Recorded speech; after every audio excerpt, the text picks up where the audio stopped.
Salam, salam sehat dan salam jumpa untuk kita semua. Kita boleh bersyukur karena kembali kita boleh bersama-sama belajar firman Tuhan dari Injil Yohanes pasal 4 ayat yang ke-31 sampai dengan ayat yang ke-38.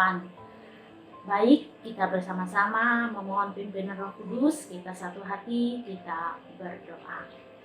Ya Allah, firman yang hidup, sesungguhnya kami hidup bukan dari makanan saja, melainkan dari firman Tuhan juga.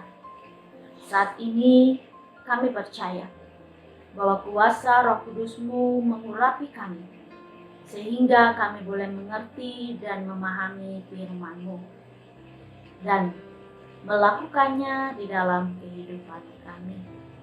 Terima kasih ya Tuhan, kami berdoa. Amin.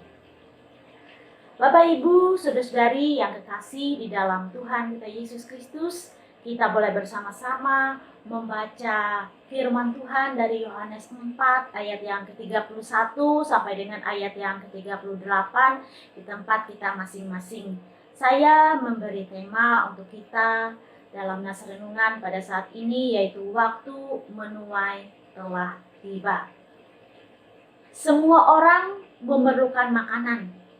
Makanan pokok adalah makanan yang olehnya kita mendapatkan tenaga dan yang menyehatkan kita. Nah, kita hari ini di mana murid-murid Yesus baru saja kembali dari kota untuk membeli makanan bagi mereka.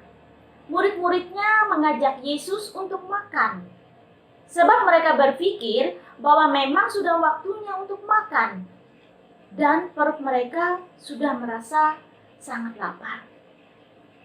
Yesus berkata dalam ayat yang ke-32, "Padaku ada makanan yang tidak kamu kenal." Apa yang dikatakan oleh Yesus nampaknya merupakan hal yang aneh dan di luar kebiasaan mereka pada umumnya. Apakah ini artinya bahwa saat itu Yesus tidak perlu lagi makan? Sebab itu murid-murid Yesus merasa heran, sehingga mereka berkata seorang kepada yang lain tentang kemungkinan atau jangan-jangan ada orang lain yang telah membawa sesuatu untuk Yesus makan. Yesus mengetahui apa yang menjadi pertanyaan dalam hati murid-muridnya. Karena itu ia menjelaskan dalam ayat yang ke-34. "Makananku ialah melakukan kehendak Dia yang mengutus aku dan menyelesaikan pekerjaannya." Bagi Yesus, hal melakukan kehendak Allah dan menyelesaikan pekerjaannya adalah lebih penting dibandingkan dengan makan makanan jasmani yang telah disiapkan oleh murid-muridnya. Saudaraku, kalau makanan adalah hal terpenting bagi kesehatan tubuh, maka Yesus sedang menyatakan bahwa melakukan kehendak Allah adalah hal terpenting dalam kehidupan. Melakukan kehendak Allah adalah inti dari kehidupan. Bahkan Matius dalam pasal yang ke-7 ayat yang ke-21 menyatakan bahwa mereka yang melakukan kehendak Bapa sajalah yang masuk surga. Allah memiliki kehendak. Dalam hal ini kehendak Allah yang dimaksud oleh Yesus adalah menyampaikan kabar baik dan memulihkan wanita Samaria yang ia temui pada saat itu. Kehendaknya adalah untuk kebaikan manusia. Ia menghendaki manusia memuliakan Dia. Allah mengutus kita di dunia dengan suatu maksud, yaitu untuk menyampaikan kabar baik atau Injil kepada setiap orang. Kehendak Allah haruslah dituruti, dilakukan, dan diselesaikan. Itulah misi Tuhan Yesus datang ke dunia.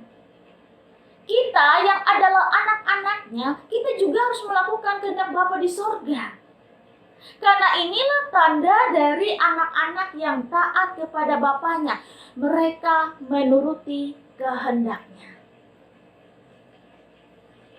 Saudaraku, hidup sebagai orang Kristen di tengah-tengah dunia ini adalah bekerja buat Tuhan, yaitu pemberitaan firman Tuhan kepada semua orang.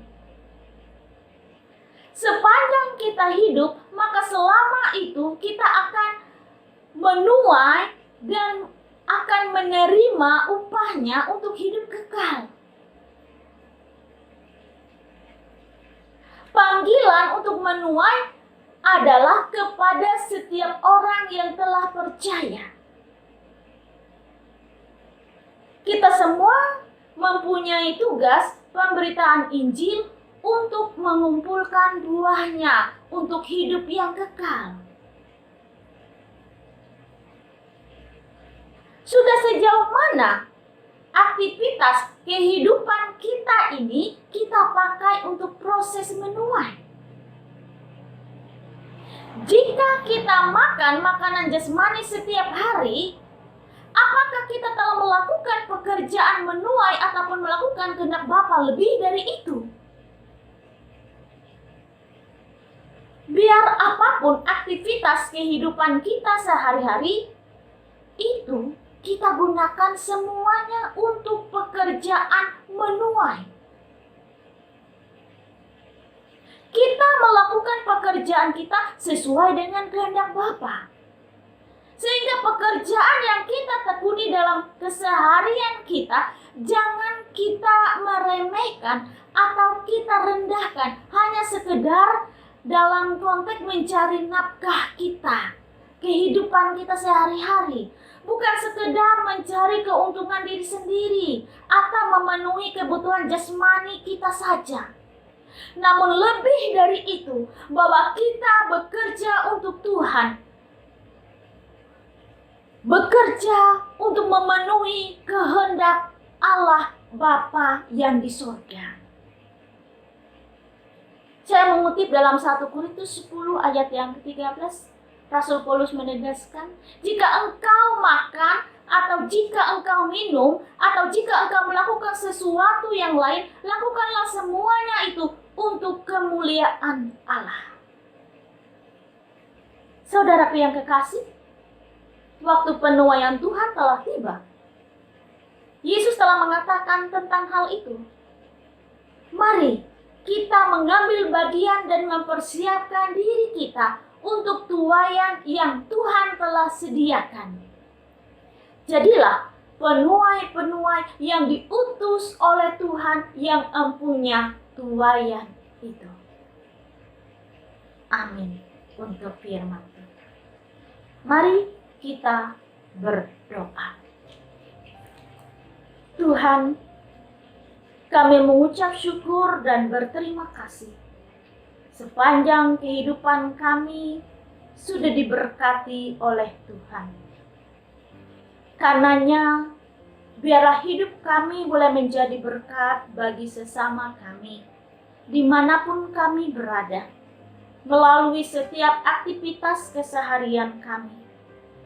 Kami mendatangkan sukacita, damai sejahtera.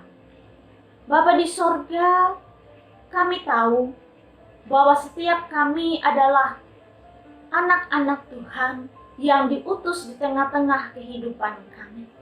Mampukan kami Tuhan untuk menuai, untuk kami boleh menghasilkan, untuk kami boleh melakukan kehendak Bapa di sorga. Mampukan kami Tuhan, agar kami tetap setia melakukan bagian-bagian kami yang sudah Tuhan percayakan kepada setiap kami. Terima kasih ya Tuhan Allah. Kami berdoa dan mengucap syukur. Amin.